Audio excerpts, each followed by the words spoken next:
Hi, this is Alex Helmbrecht, the Sports Information Director at Chadron State College, and I'm sitting here with two CSC football players today. To my right is Kevin Lindholm, number 42. He's an outside linebacker from Eads, Colorado. He's been a two-time captain, and he's basically started for 4 years. And then we got another guy who's started for much of his career, Garrett Gilkey, left tackle from Sandwich, Illinois, a pretty fitting hometown for Garrett. He's the biggest guy on the team, and he's number 73, plays in the offensive line. Kevin, I'll start off with you. The game on Saturday, the Eagles most importantly got the win, 41-23. But really, it was kind of a seesaw affair for the first three quarters until the defense really kind of stood up in the fourth quarter, had a goal line stand, and then 2 interceptions. A big reason for the defense's success was your play. You finished with 17 tackles. You had 5.5 tackles for loss. You recovered a fumble. I think you had 2 quarterback hurries, and you helped Kiefer Burke get a sack. Every Monday, I always call Jeff Larson, the defensive coordinator, and I asked him, did I get the tackles right? Because D coordinators always complain about tackles, and he actually gave you 2 more than we credited you for. So that's one of the few times that's actually happened. But just talk a little bit about your game and kind of the defense's performance in that impressive fourth quarter. Oh, we kind of started off a little slow, but every game sometimes there's a fight, and we got to keep battling. And it really showed in the fourth quarter that we were able to keep fighting, and it just showed in our favor that.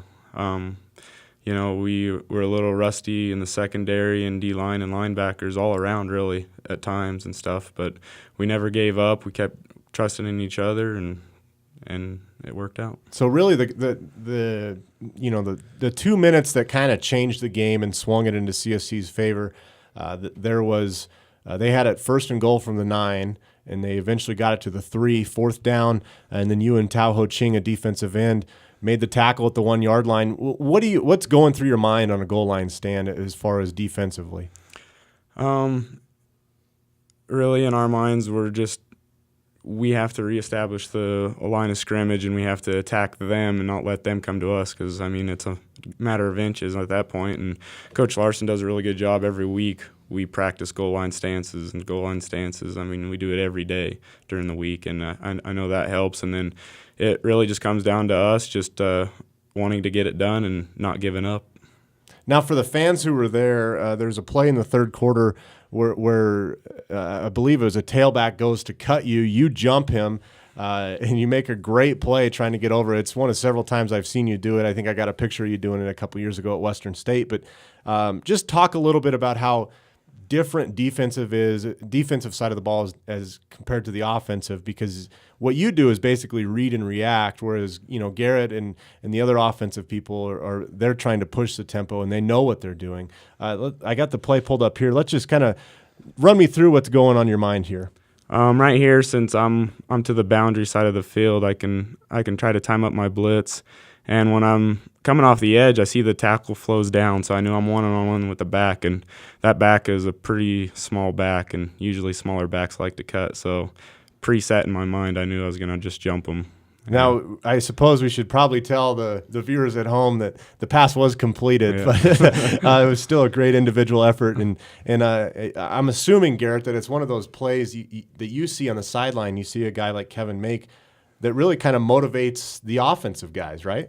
Yeah, absolutely. And Kevin talking about the goal line stance, I remember specifically watching that and before they stopped them, hearing him say, dig deep.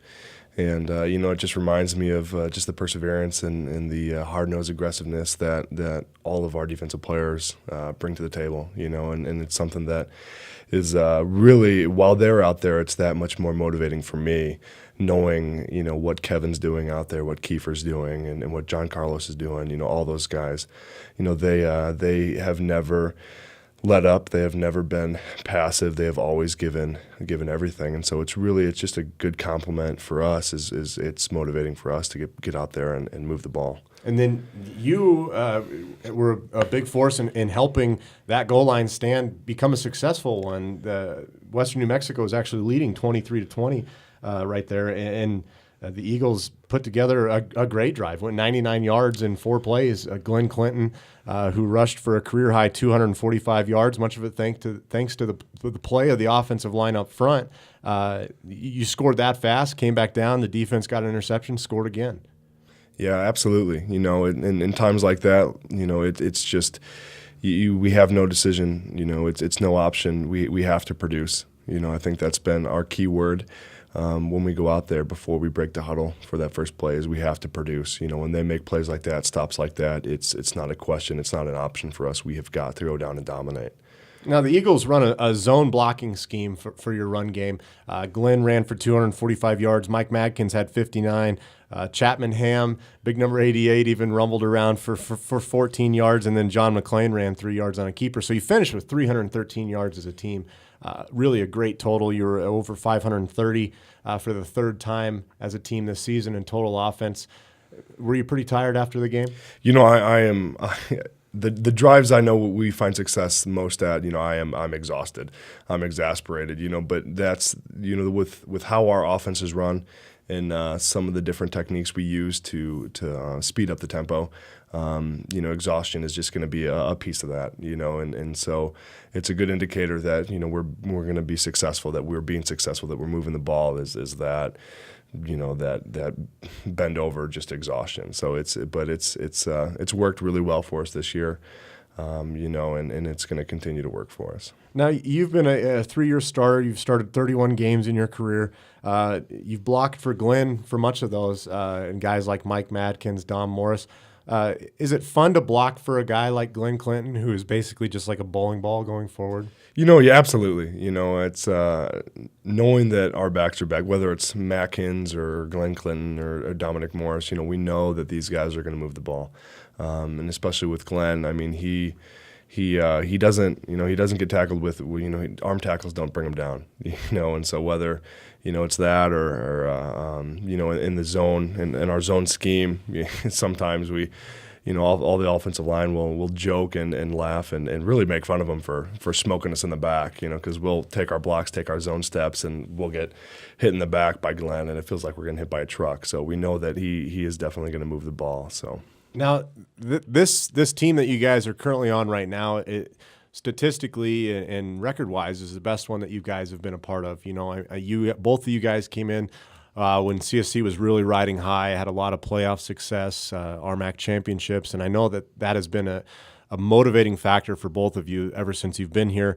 What does it feel like to be on a team this late in the season? I mean, we're a couple days removed from being almost into November, and you guys are third in the region, ranked in the D2football.com poll. What does that mean to you guys, where you kind of came in and you're kind of seeing the fruits of your labor? I guess, Kevin, I'll start with you. It's big. I mean, you work every year to try to be one of the best teams, and being a part of it, it's a humbling feeling, because, I mean, you come in on the highs. We came in on the highs, and then we've had a couple years of rebuilding. Then last year we had all these injuries and this adversity, and then this year finally pulling it all together just shows a lot about our program. And then, Garrett, you specifically, there's been head coaching change, and we could talk about that until the wagons came in, but having a guy like Jay Long come in who is rooted in the offensive line and the offensive side of the ball, a CSC guy, he played on the offensive line. How is it on the offensive side of the ball having this success this year? I think that's a pinnacle point of our success. We look at the past few years, past decade that Chadron State with the coaching staff, and O'Boyle was not only the head coach but the offensive line coach. In the offseason, we knew that we needed someone who's going to be a long-term guy with the offensive line. I mean, that's a very key point. That's, something fundamental that we need. And so having him, he was very successful here in his career here as a player here and up at Black Hills as a coach there. And in addition, he works with the offensive line, so it's been great to have that strong point, and he definitely is that. So. Well, I've been around you guys ever since you were 18 years old, since you first got here, and with guys before you. I know one of the things that people really emphasize is how close you become on road trips, and you've had you're going to have 7 of them this year during the regular season. You're about to make your final one to play at Fort Lewis on Saturday, and it'll be your final regular season road trip. Just you probably haven't thought about it, having the career that you've had. It's probably gone by quick. But do any memories stick out from the road, Kevin, with you?